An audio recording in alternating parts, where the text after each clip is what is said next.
It's time for the best coverage of the top stories in sports. The Sports Wrap with Jason Page starts now. Indeed it does, and great to have you with us on this Wednesday edition of the show. We got plenty to talk about over the next 60 minutes, including some NHL playoff action. First piece of adversity for the Washington Capitals. We'll get to that. Some bad news for the Toronto Maple Leafs to talk about as well.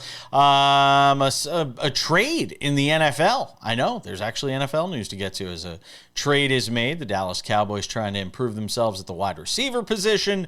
Something about to go extinct in Major League Baseball. We'll talk about that as well. But we start things out in the NBA, and that means it's a Wednesday, and Kurt Helin of Pro Basketball Talk at NBCSports.com hangs out with us. And Kurt, what the hell? Are we living in like the bizarro world, or something's been turned upside down? All the top seeds losing games. Like, what is going on here? Well, I mean, we'll get to the most recent and sort of work our way back, but we had a wild finish with the Cavaliers and the Pacers, and what felt like it had to be a must-win for Cleveland, down 0-1. And it looked like they were kind of in command and ready to take this game and get the win and get the split at home and get this thing to Indiana at 1-1. And then all of a sudden you turn around and Tyrese Halliburton's hitting some prayer of a shot at the buzzer. And now Indiana's up 2-0, going back to Indianapolis. And boy, Cleveland is certainly on the ropes here. Yeah, they're at the top of my panic list that I wrote about today at NBC Sports. Like, they are. If you're a Cleveland Cavaliers fan, you've got to be worried. And frankly, it's not just that you're down 0-2 and now have to win at least a couple on the road. It's the injuries. I mean, how much Darius Garland means to this team when the Pacers were a better defensive team second half of the year. Not quite a top 10 team, but they were good. They've just, hey, we're going to pressure you. We're going to make you get slow into your offense. And without Darius Garland there, and putting all this on Donovan Mitchell. Donovan Mitchell understood the assignment. He just wore down with 48 points, but 2 of 6 in the fourth quarter. And you're like, well, all right, well, everybody else stepped up. No, the rest of the team, I think, was at 3 of 12 shooting in the fourth. Like, somebody else had to step up. Ty Jerome hasn't been there. And with the injuries, without Mobley, without Garland, they're just not the same team. Now, even if they get everybody healthy, it's probably Indiana. But you've got to, I mean, Darius Garland's got to be not just back, Jason, right? Like, he's got to be back. Like, they desperately miss him. Yeah, and they're not going to have there's not any time to sort of like get back into it if you're Darius Garland here. You've got to come back and be peak Darius Garland. I just don't see that. No, that and Evan Mobley both being out. I thought Jared Allen with 22 points and then 12 boards. Like, he played as well as he was going to, but Mobley as a shot creator is part of what separated the Cavaliers from everybody else last year. Is they had the third guy. They had the big wing who could do that. When it fell back to Donovan Mitchell against the world, that's not good enough against a good Pacers team, and they just wore down. The Cavaliers have got to feel bad. That was a gut punch loss. They had that one, gave up the 8-0 run in the final minute, and just too many mistakes by the other guys. But now they're in a real, I mean, that's a real deep problem that even if they're playing at their best, they might be able to force a game 7. And I'd look, that's not where I'd bet right now. Like, I just don't. Real quick, because there's a ton of series to get to here, but let's just say worst case scenario, they get bounced in the conference semis. Do you simply pin it on the injuries here? I mean, how do you turn around? I hate to have to do this because they're only down 2-0 and the series isn't over, but by the time you come back on this show next week, the series could be over. Could, probably should if you're Indiana. You're going home. You've got to go into that game 3, like, close this thing out, put it away. I don't know that you do much. I think, look, man, you won 64 games. You've got all this balance. You can say it's the injuries, and you went and got Hunter to give yourself depth. Struth has frankly played pretty well on the way. Like, all the pieces are there. I think you just run it back and hope for better luck in the postseason. But I think it does raise the can they really do it in the playoffs question, is at least hanging out there, because that loss yesterday, again, you've just got to be able to hang on up 7 with 50 seconds to go. Yeah, and they were unable to do so. Let's talk about the Warriors situation, because the good news is they go on the road in game 1 and beat Minnesota. The bad news is they may not have Stephen Curry for the remainder of this series. And who knows how long, depending on whether this is a grade 1 hamstring strain, if it's grade 2. By the time this show airs, depending on where you're watching us and when, we probably will know that information. At the very least, he's not playing in game 2, which is obviously good news for the Timberwolves, bad news for the Warriors. Where are you going when you look at this series and sort of the way it plays out with at least no Curry in game 2, but at the same time, a T-Wolves team that looked awful in game 1. You got Chris Finch calling out his superstar in Anthony Edwards. How does that play into the remainder of this series? Go. I think Finch knows Edwards enough to know that that was the button to push, right? Like that. This is a guy who wants to be thought of as a top 5 player in the world, as one of the future face of the league kind of guys. Well, this is where you make that money. This is where you get to be that guy. And he's not only look, he had 2 rough games. He had a rough game. They didn't really have a great offensive outing in game 5 against the Lakers. It's just they'd figured out how to dominate the Lakers by the end of that series with their defense. Their offense was dreadful in game 1, and it's got to bounce back in game 2. They can't look, digging that hole to the Indiana Pacers with the Cavaliers is bad. You do not want to dig the hole with the Warriors and Jimmy Butler still there and Draymond Green hitting Draymond Green's hitting threes. That's when you know you're just in trouble. But Anthony Edwards sets the tone. I mean, he's the best player he's supposed to be the best player in the series. He's certainly the best player on this team.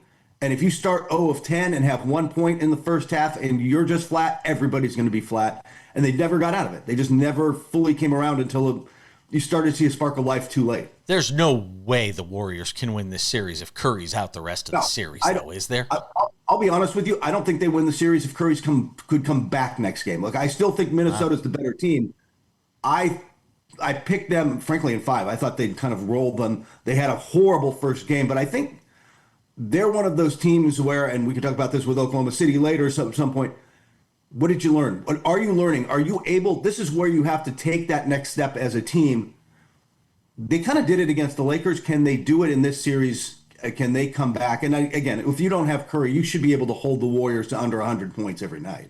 And then you just got to find some offense. Yeah, and there's going to be a lot of onus on Jimmy Butler. Oh yeah. Look, you're gonna need playoff Jimmy to steal you a game. Now you got 2, and now you're in 6, and you can start to fudge your way through this thing if you can drag it out long enough.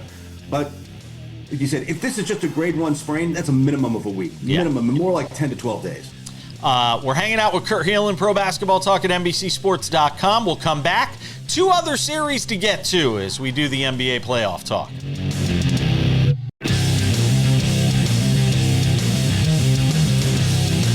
All right, this Wednesday edition of Sports Wrap continues, and so does the conversation around the NBA playoffs with Kurt Helin of Pro Basketball Talk at NBCSports.com. If you had bet the Knicks, I'm telling you, you'd be able to retire. If you had bet the Knicks, the Nuggets, the Warriors, and the Pacers all to win game 1, I can't even imagine. Just on the money lines, you'd probably be able to retire. You put like $100 on the 4 of them. Yeah. Oh my God. At the very least, you'd be able to take a nice vacation somewhere. I mean, it's crazy. By the way, I thoroughly enjoyed the Jimmy Butler throwback Minnesota experience where it's like 2018 again and he's showing up to practice and grabbing the scrubs and beating the starters and talking smack the whole time. Like that. I thoroughly enjoyed that moment, probably more than the Timberwolves did. Yes. All right, let's talk about this Knicks Celtics series, because when I have to be the voice of reason. Seriously, if I have to be the voice of reason when it comes to talking about the Knicks and Celtics, something's seriously wrong. We were in a group chat with our friend Vlad the other night after the Knicks won this game. And Vlad, of course, was all, oh my God, this series, the Knicks, and blah, blah, blah. And I'm like, look, everybody pump the brakes. The Celtics missed 45 threes. They shot 35% from the field in the game. They blew a 20-point lead. They shot, 35% from the field. The Knicks were terrible from the free throw line. You had Karl Anthony Towns in foul trouble. And they still only won by 3 points in overtime at the end of the day. That is not a formula for success to win this series. I cannot take anything from this game and say the Knicks are going to win the series. Do I think it's going to be competitive? Yes. Do I think it's going to go deep? Do I think the Knicks win at least one more game? Yes. But the Knicks aren't beating the Celtics. It's a big ask because, like you said, that's not the Celtics you're going to get next game. They're going to, they're going to hit some shots. You're going to get them actually maybe getting downhill and getting into the paint and then kicking out the threes and not taking, although those looks were open, man. They missed a lot of open looks. I don't think you get that luck. But I think if you're the Knicks, you're starting to think, hey, we won one. We get this, we get a game close and keep it tight late. Boston's execution down the stretch hasn't been great. They're not the same team without Porzingis out there. They don't really threaten Towns quite the same way without Porzingis out there. You get a game late, you've got Brunson, you've got a puncher's chance in every one of those games, and maybe you steal one, maybe you steal two, and suddenly you're in a game set. Like, you can try to talk yourself into it, but I don't have Boston really high on the panic level yet. They got to win game two and start to look like themselves again, but I'm not willing to go there yet. What's insane? Celtics favored by 10.5. We'll get to the Thunder in a second. They're favored by 10.5 tonight, and the Timberwolves are favored by 10 in game two. Tells you all you need to know about what Vegas thinks about game two of all of these series right now. The Timberwolves thing, to be fair, if Curry's healthy, that's a different number. Yeah, and he's not going to play game two at the very least. But that skews the number because now they're going to come out with Anthony Edwards should come out on fire. Is there anything that tells you the Celtics would do anything different in game two? Well, that they would take less threes? Or do you think they double down and come out and take 70 threes in the next game? After the game, Joe Mazzulla was asked point blank about his team's shot selection. He says, I'm pretty good with it. Like, I was fine with the shots. We just didn't hit them. That's who they are. That's what they've been all season. And that just leads to variance and some even leads they didn't lose the game, but they were up 17 and had to struggle for it at the end because when you live by that three, man, we know the result. Like, it's just some days that's great and some days it goes cold. Yeah, it certainly does. All right. Where do you put Oklahoma City on the panic meter, Kurt Helin, after the loss in game one? Chet Holmgren misses a couple of free throws late, and then you get the miracle shot from Aaron Gordon. Aaron Gordon doing his best Robert Horry impersonation in this postseason, and all of a sudden the Nuggets are up 1-0 and playing with house money in game two. I'm not that panicked yet, but here's the key, and this is something you and I have talked about. I wrote going into the season or into the playoffs. Chet was fine. I mean, he had 33. They make life difficult for him. They tried to make him play in a crowd. They were, the way they defended him and with the zone, everything. We're going to make life difficult for him. Jalen Williams can't be 5 of 20. Chet Holmgren not just missed free throws. I mean, blown dunks, some really messed up plays at the end. Look, you've got to have your number 2 and 3 guy be very good to win once you get to the second round of the playoffs. And this is it. This is the bet. The bet is that those guys can be part of a championship level team. They did not show it in game one. I think they come back and have a monster game two, and I think they win the series comfortably. But the pressure's on them now. Like, there's no more hiding. It's J-Dub and Chet have to be better. Flat out must be. I know this is a difficult question for you to answer, and it's probably best suited for, and this is no offense to you, and no offense to myself, it's probably a question best suited for guys who have played in this situation. How much of this is because of the layoffs these teams have had? That's a really good question. I wonder if finishing them off early, rust versus rest, that maybe there was a little rust. Maybe there was a little, it's a little fluky for all four of them, but that is the one common denominator. Right, is that they had all this time off and they came out a little cold at home. Yeah, I mean that's the one thing that I'm kind of wondering about, and I wonder if something's clicked here with the Nuggets. By the way, has Adelman basically won that coaching job now? Yeah, can you imagine them going somewhere else now after these upsets? I don't know. I couldn't have imagined them firing the head coach who took them to a title 2 years ago. Yeah, and it's by the way, it's always an awkward situation if you're going to hire a GM to hey, here's the coach. You come in and work around him. That's not how most GMs like to operate. They want their guy in there. So that said, I can't imagine them making this change now that they've played this well, and that at the end of the day, Jokic is comfortable with him, and that's what makes the decision. Two quick things on the coaching front. I forgot about Jeff Van Gundy being an assistant with the Clippers until I was watching that series and seeing him there on the sideline and what he did for that defense. Is he going to be a head coach in the league next year? Probably not. At least not next year. I have not heard his name coming up in those conversations yet. And there's really probably only going to be, Phoenix job is open. I don't know do you want that?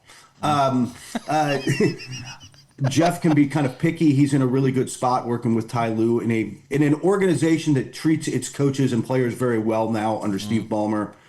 So I don't think in the short term, but there probably will come a day where an owner is interested and the situation's right. The idea of him back on the sidelines, he was with Team USA. He was fantastic with that Clippers defense. And if you were at Clippers games, by the way, that was him. He was as vocal, probably more vocal than Ty, who's not the most vocal of coaches, yelling out stuff during game.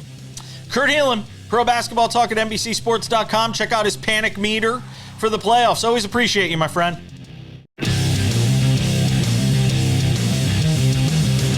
Welcome back to the show. Continue the conversation, and we switch gears to the NFL because there was big NFL news. I woke up on Wednesday morning to a text from Sam Yarnell, which is never good news. The text said, "Are we leading off with George Pickens?" No, we're not leading off with George Pickens. What, because the Dallas Cowboys traded for George Pickens, Sam Yarnell? That's why we're going to lead off with George Pickens, who had 50 catches for 900 yards or something like that last year. And it's a great move for the Cowboys. They get themselves a number 2 to CeeDee Lamb. They get Batman his Robin. And they do it for what, a 3rd round pick in 2026 and some like a 5th round pick or something like that. It's a great move for them. And look, the Cowboys are what the Cowboys are. I think it's just funny. I was just watching somebody yesterday talk about the fact that the Cowboys are coming into this season. As of yesterday, they were coming in, Sam, with I think the worst odds they had in like forever to win a Super Bowl. And now I guess those odds are a little bit better with the addition of George Pickens. Yeah, so first of all, it should lead the show just because it is the top story on every major sports show today. But that said, this is a horrible move for the Cowboys, because when the Steelers trade away a wide receiver, specifically a name brand wide receiver, it is the kiss of death for that wide receiver's career. Recent examples, right? Chase Claypool, Antonio Brown, both traded away from the Steelers and fall off in terms of both of their careers. When the Steelers give up on a player who they draft and they develop and becomes a star for them, it speaks volumes towards what is going to happen in that player's career. And I think that speaks a lot towards how good the Steelers are at scouting and developing talent, as we've seen for generations at this point. And it's the reason they've had 3 coaches since the 1960s, like 1966 or something, since my parents were born. On the Cowboy side, I don't get this, man. You made the mistake last year with the Jonathan Mingo trade. Look at how that ended up.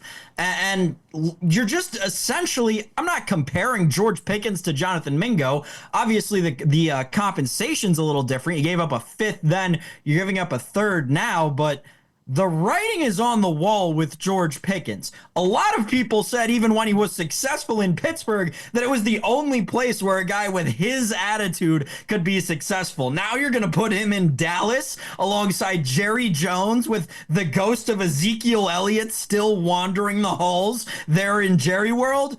I don't think personally I'm all that convinced. Obviously this news broke very early on Wednesday morning, so yes. I had some time to do some digging and talking to some people. So I talked to someone in the NFL right now. I asked them what they thought about the move. Their response It's going to be fun to watch. I asked whether they could specify whether they meant on the field or off the field. They would not go any further with that answer. I think that speaks volumes towards how the NFL kind of views George Pickens off the field. A former Steeler actually said, quote, "It feels like they're tanking. I know they're not because of other moves, but you know, that's just the vibe you get based on where the Steelers are at now." So a confusing move for me, Jason, for a wide receiver that it really always felt like would only work out for one team, and a team that when they punt on wide receivers notoriously always wins. I still feel like this. For all that you just said, can I be simple, man? Because that's what I do best. I'm simple, man. I'll simplify this. Anything that takes a little bit of attention and takes a little bit of the focus from the defense away from the only option that the Cowboys have had in the receiving game in CeeDee Lamb is a good thing for the Cowboys. It's a good thing for Dak Prescott. It's a good thing for the Cowboys. It's a good thing for that team. They needed somebody, anybody, a warm body. Oh, knocked my microphone. A warm body, Sam, would be an upgrade for them at number 2 compared to what they had. So to me, it's still a good move for the Cowboys. And you're giving up relatively little at the end of the day in exchange for a guy that, who knows, maybe if he's got one good year, you know, if you get one good year, if you get the kind of production out of George Pickens that you were getting out of him in Pittsburgh, If you got 40 and 700, would you be happy with that?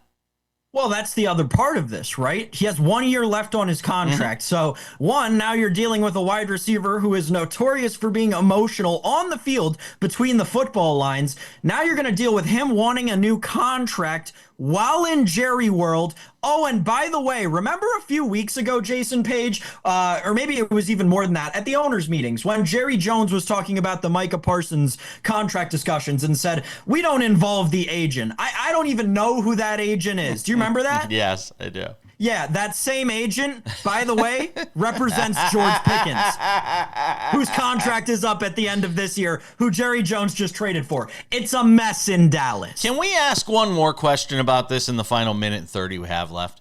What does this mean for the Steelers when it comes to Aaron Rodgers?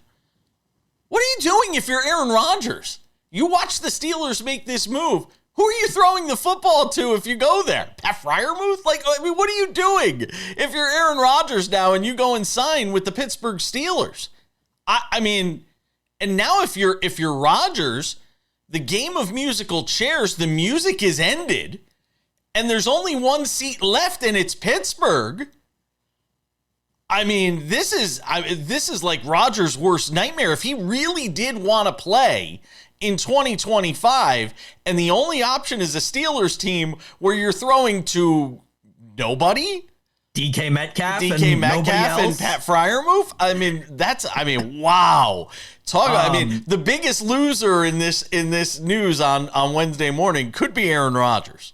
So that same person who said that it would be fun to watch George Pickens in Dallas, I also got the idea from them, Jason, that you and I may be right in our original thinking that Aaron Rodgers may just be waiting for somebody to get injured until he signs with the team. I don't think he breaks camp with anybody. I'm starting to fully agree with you.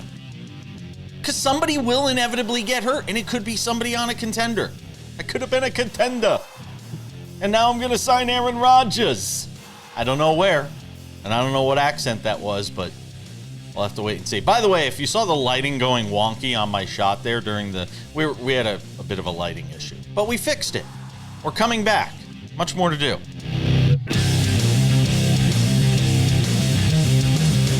All right, coming up in 10 minutes, quick whip around baseball.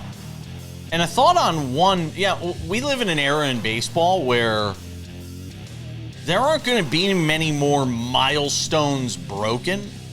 And it got me thinking about one particular player who is taking part in the festivities of games on Tuesday night. We'll talk about that coming up in a bit. Sam Yarnell, I want to talk some hockey because there was some playoff hockey. on Wednesday. There'll be playoff action now until like the end of June, which is just the most wonderful thing about this time of the year. So I want to talk about the NHL Stanley Cup Playoffs. We had Dennis Bernstein on the show on Tuesday to talk about the pucks. And we talked about the Capitals. And you love talking about the Capitals as this team of destiny. I think the team we're going to talk about in just a couple of minutes might be the real team of destiny. But shift away from that and let's talk about the Capitals who fall at home. And I'll tell you, all the credit in the world to the Carolina Hurricanes, who, if I'm not mistaken, Dennis Bernstein on this show yesterday said he picked the Hurricanes to win this series against your beloved Washington Capitals. 2-1 the final in overtime. And, Carolina, it was just a barrage of offense, despite only being able to put 2 pucks in the net, 33 shots on goal, Sam, and able to get the win. And look, for the first time in this postseason, if you want to call it some adversity, the Capitals will face it as they drop a home game and lose home ice advantage in this series. Yeah, so the Capitals played their worst game of the playoffs in this game, and you're right, Jason, their youth showed, and quite frankly, obviously, they had this game bagged. It was 1-0, and they were completely in control of the puck, controlling the entire flow of the game. 2 minutes to go, they make a careless error behind the net, give up the puck, tic-tac-toe, pucks in the back of the net. It's 1-1, and from that point on, with this young of a team, you kind of knew. You were watching it, and you knew they never had a hope. There was no shot that the Capitals were going to win, despite, as you mentioned, Logan Thompson standing on his head, and that's why I'll go back to this team being a team of destiny, because what matters in the playoffs, it is riding the hot goaltender, and Logan Thompson had 31 incredible saves last night for Washington in net. This is a young team. They've got a young coach, like we've talked about on the show with Dennis before, a coach that knows how to make adjustments, and when they played bad games during the regular season all season long, like they did last night, they constantly made the adjustments necessary. So I'm going to stick with the Capitals. I still like them in this series. I thought it was impressive that they were able to control the game as much as they did through 56 minutes of it, 55 minutes of it. And I think they're still a team of destiny to me. Again, you ride with the hot goalie in the playoffs, and we'll talk about a team in a minute that still may have some goaltending issues. Yeah. And that is certainly... wait, what team do you think still has goaltending issues? Edmonton. Oh, okay. Well, that goes without saying. I wanted to make sure. I'm just making sure. I'm just comparing teams of destiny. I'm going to take the guy who's got the red hot goalie over the guy who's a journeyman mixed with a guy who can't stop getting benched. But you know what? That's why I'm talking about the team of destiny. The journeyman Oilers. I mean, look, this is the 5th comeback in this postseason for the Oilers. They've only won 5 games in the postseason. And they've now done it in comeback fashion. Funny. I mean, I didn't think about that. I mean, that's funny. I mean, that's wild. Every win they've had in this postseason has been a comeback win with Pickard and net, and I mean, it's pretty remarkable stuff. Against a heavily favored Golden Knights team. They're able to come from behind, win that game 4-2. Here in Las Vegas, where we do the show from, on Tuesday night. And I saw fans, because I was right outside. I was right around the corner from the arena last night. And fans were walking around, and they looked like they were in a trance. They looked like they were in a daze walking around after that game. They looked shocked with the outcome of that game. That was the most impressive thing to me about this Oilers team in this game, Jason, was the Golden Knights really gave up this game with about 2 minutes to go in the first period. I know the score may not reflect it, the box score may not reflect it, no goals in the second period. Well, guess what? The Edmonton Oilers put almost 20 shots on net in the second period. The only reason that they didn't score a goal, the Edmonton offense was prolific. It's just that Calvin Pickard stood on his freaking head in the second period, and he couldn't do it for the other two. Vegas had a 2-goal lead in this game. And then Edmonton comes back and scores 4 unanswered. It's incredible what their offense can do. And it's incredible how they can maintain that momentum. Again, after their first goal, or not even after, leading up to their first goal for a couple of minutes, it felt like the ice was tilted in their favor and Vegas could do nothing about it the entire rest of the game. Yeah. And look, I mean, people are going to continue to question Pickard in as long as this postseason continues. But at some point, we're going to have to accept that maybe he's just good enough. As long as the team, and it almost feels like in the case of Edmonton. Last point on this, because there is some one last piece of news I want to get to from hockey. It does feel like they're just taking this sort of win the next game. Just get through the next game. That's this sort of mentality this team has adopted. There is other news from the world of hockey, and it concerns the team in Utah. That was the Utah Hockey Club this year. They have a name, Sam Yarnell. They are the Mammoth. The Utah their logo rocks. The Utah Mammoth. I'm going to go out and get myself a jersey because it is a very cool logo. The Utah Mammoth. After 850,000 ballots cast by fans in multiple rounds of voting, that will be the name of the NHL team playing in Salt Lake City. All right, we're coming back. Some baseball I want to get to because it's a day ending in Y. Next.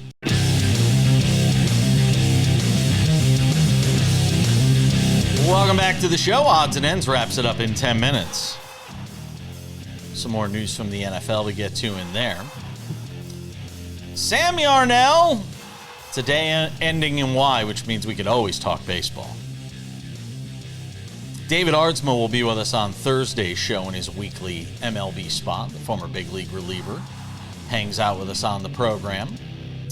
So let's whip around a little bit. And before we get to what I really want to talk about, how about the Yankees? 10-run inning, snapping a 3-game skid with a win against the Padres last night. Aaron Judge's league-tying 12th home run of the season. A 10-run inning for the Bombers in this game in the 7th. This game was 2-2. I was walking around MGM Grand last night. Was it MGM Grand? Yeah, it was MGM Grand in Planet Hollywood and down around the Strip. And the game was 2-2, and I'm like, Yankees are going to figure out a way to lose again. Just keep Devin Williams out of the game. Just keep Devin Williams out of the game, and we'll be okay. And then the Yankees explode for 10 runs. Austin Wells with a grand slam is part of that, and the Yankees go on to beat the Padres. But that isn't what I really want to talk about. I just wanted to get it in because I like seeing Sam's face every time I say Yankees, Yankees. The eye roll that I get from Sam when I say Yankees. The 5th best team in the American League. The Yankees. What I really actually wanted to talk about was the fact that we're on the verge of something going extinct in baseball. Yes, ladies and gentlemen, we are on the verge of extinction when it comes to two of the milestones that always made for immortality in baseball. 500 home runs. God, I feel like Brian Kenny doing like MLB Now or whatever, the show he does every day at noon Eastern.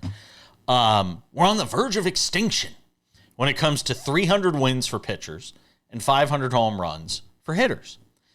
And when it comes to 500 home runs for hitters, real quick, Nelson Cruz was the closest at 464. Obviously, that's not going to happen. Giancarlo Stanton was a guy that had the opportunity to do it, and I still think does if he winds up finishing out his career and doesn't continue to deal with these injuries that have sort of piled up. How many does Stanton have? Let me see. Stanton 429. has 429. Stanton's got 429 right now, which certainly puts him. He's 35 years old. Yeah. Oh, he could. If look, it's just a question he wants to hang around. He'd have to play until he's 40. If he plays until he's 40, he'll do it. You're telling me it's going to take him 5 years to hit 70 home runs? Well, Sammy hit 27 last year in 114 games. Sure, you're going to get a max of 50 games out of him this year. So like 10, right? So now he's 36. I think 20 home runs a year is about a good pace. 3 years. I think he could do it in 3. I think he could, if he plays 110 to 120 games a year, I think he could do it in. I still think he could do it in 3. I still think he's going to get there. But the question is, I don't think he'll be the last to get there. I think Judge might be, though. I think Aaron Judge could be the last to get there.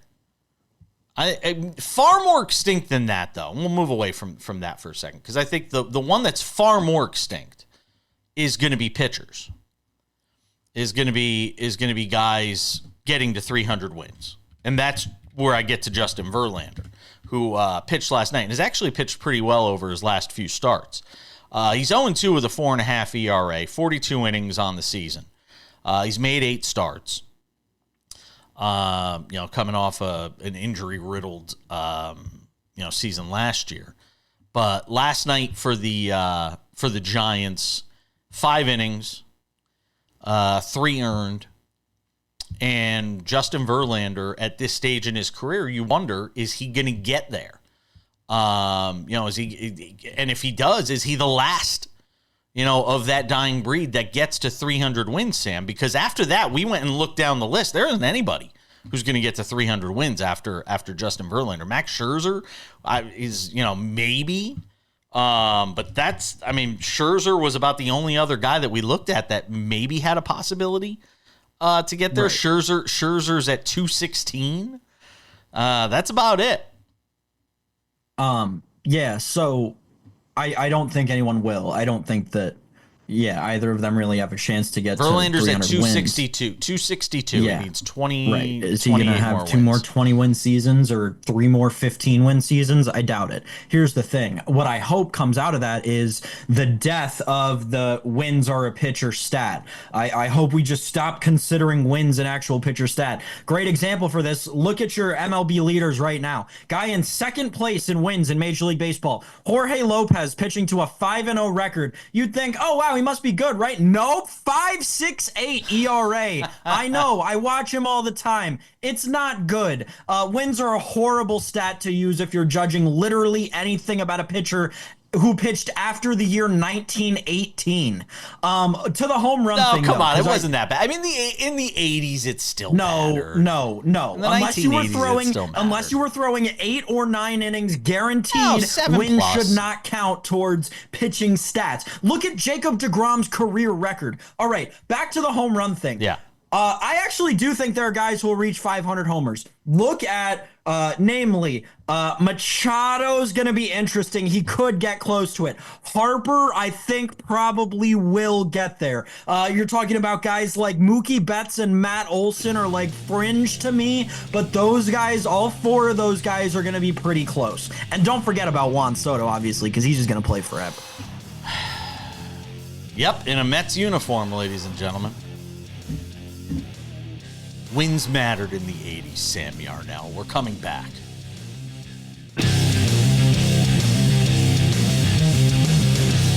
All right, it's just about time to put the wraps on this baby.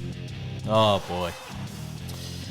So, a couple of things to remind you about. First of all, Sports Wrap with Jason Page, the podcast. If you have not checked it out yet, what are you waiting for? It is the show in an audio form. You can go and subscribe wherever you get your podcasts. Go and check it out today.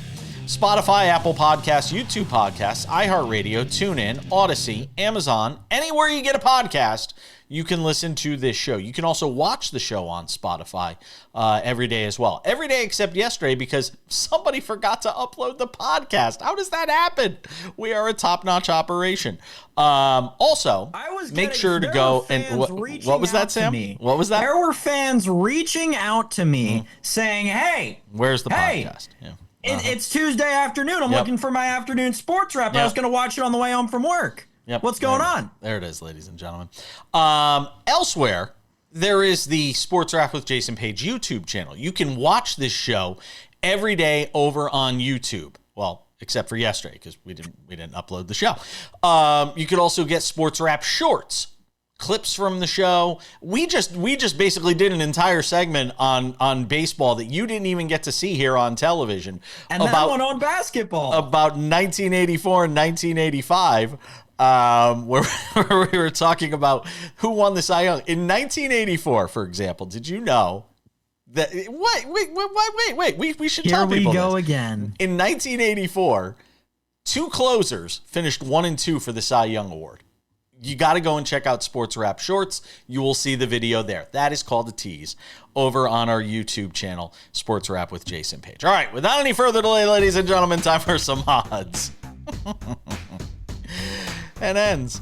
Odds and ends, Sam Yarnell. It's the end for Gabe Davis. The Jaguars releasing the wide receiver. They will absorb a $20.3 million dead cap hit. How do you know you really stink when a team says we're letting you go and we're going to absorb $20 million, Sam Yarnell?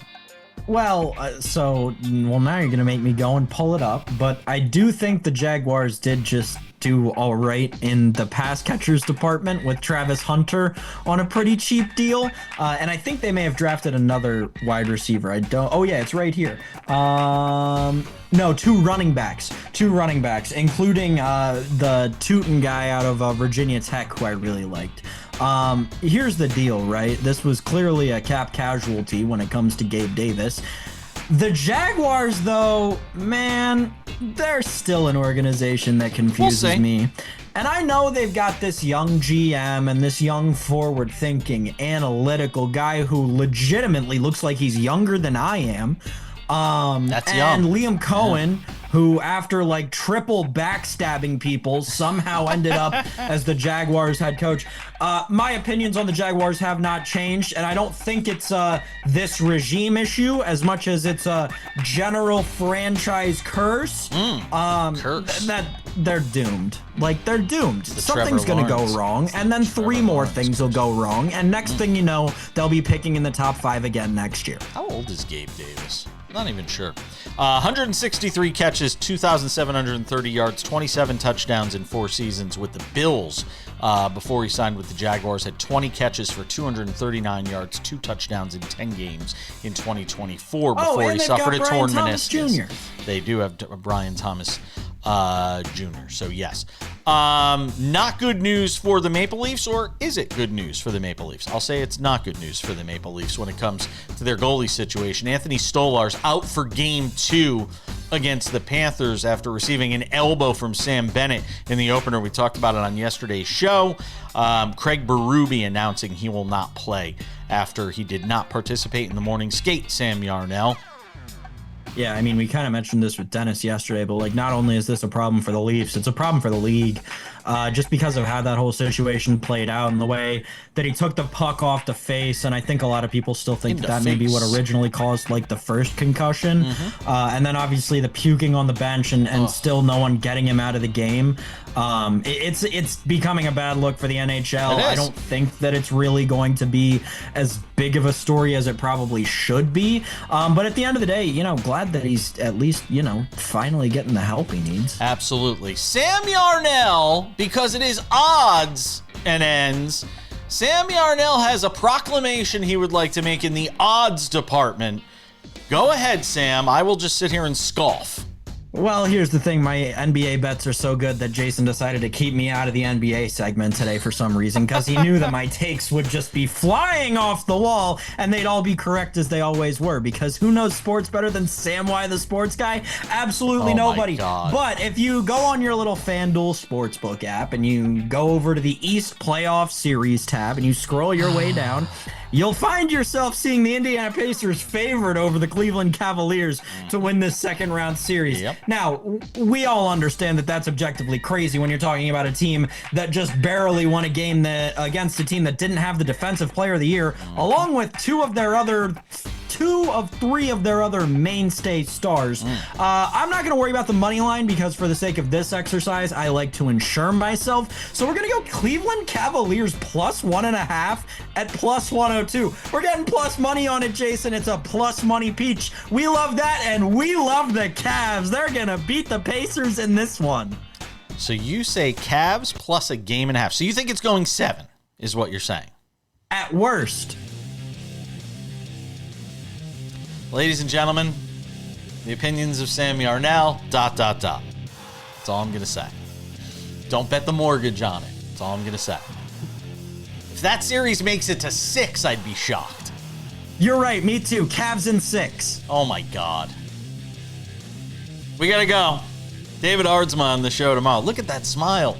He's happy to watch you lose your money. We'll see you all tomorrow.